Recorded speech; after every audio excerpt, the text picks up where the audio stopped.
नमस्कार। आप लोगों ने कभी ये सोचा है कि ये गिनती कैसे शुरू हुई है? जो हम लोग गिनती गिनते हैं 1 2 3 4 या 10 तक, जो भी गिनती हम लोग सीखे हैं और वो कैसे शुरू हुई होगी? शायद आपने कभी सोचा भी हो। ये किताब डॉक्टर लक्ष्मण यादव की है, जाति जनगणना की, जो हमने कल ही मंगाई है। इसमें पहले ही शीर्षक में इसी के कॉन्सेप्ट को दिया गया है, तो हम इसको पढ़ को सुनाते हैं। केवल एक पेज का है, इसे सुनिएगा जरूर आप। शीर्षक का नाम है गिनती का जादू। आपने चीज़ों को गिन सकने की अपनी क्षमता के बारे में कभी सोचा है? नहीं ना।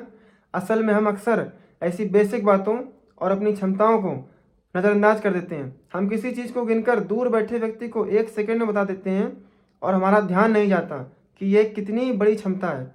इसके बिना इंसानी सभ्यता की कल्पना भी नहीं की जा सकती।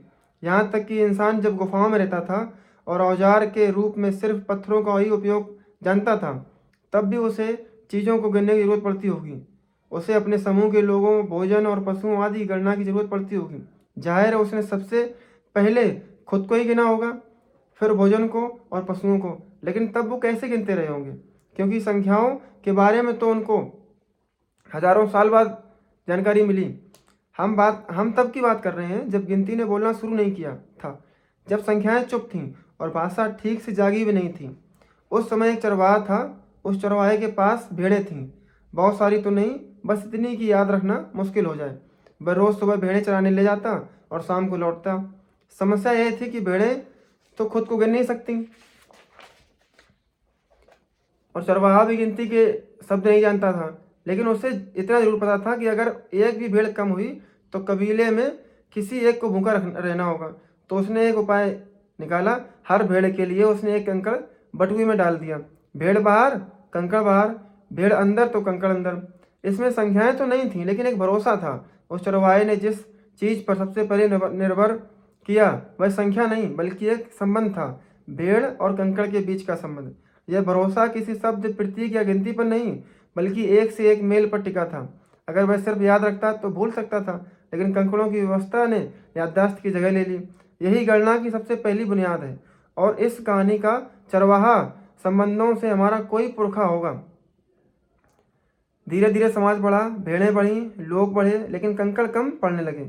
अब किसी ने कहा इतने कंकड़ रखना तो झंझट है, तो किसी समझदार ने सुझाव दिया कंकड़ छोड़ो, अपनी उंगलियां गिनो। उंगलियां बड़े काम की चीज निकली।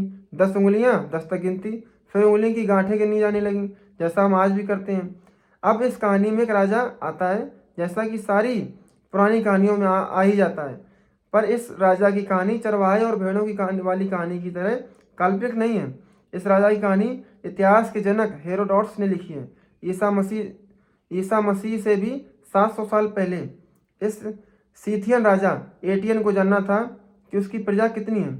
आपको सीथियन शब्द अपरिचित लग सकता है, लेकिन शक शब्द शायद परिचित लगे।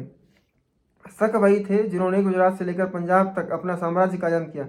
गुजरात में उनके लिखवाए हुए अभिलेख आज भी मिलते हैं। उस सीथियन राजा ने अपनी प्रजा की गिनती करने के लिए अपनी प्रजा से कहा, हर आदमी एक तीर लाओ, और ऐसा नहीं करेगा, और जो ऐसा नहीं करेगा उसे मृत्युदंड दिया जाएगा। जो गिनती से बाहर, वह जीने के हक हासिल समूह से बाहर होगा। लोग तीर लाते गए, तीरों का ढेर लग गया। वह सीथियन राजा मुस्कुराया, इतनी है मेरी प्रजा। यह पहली जनगणना थी, बिना अंक, बिना भाषा, बिना गणित। फिर उस सीथियन राजा ने इन तीरों को एक जगह जमा कर दिया ताकि उसके उत्तराधिकारी भी अपनी प्रजा की संख्या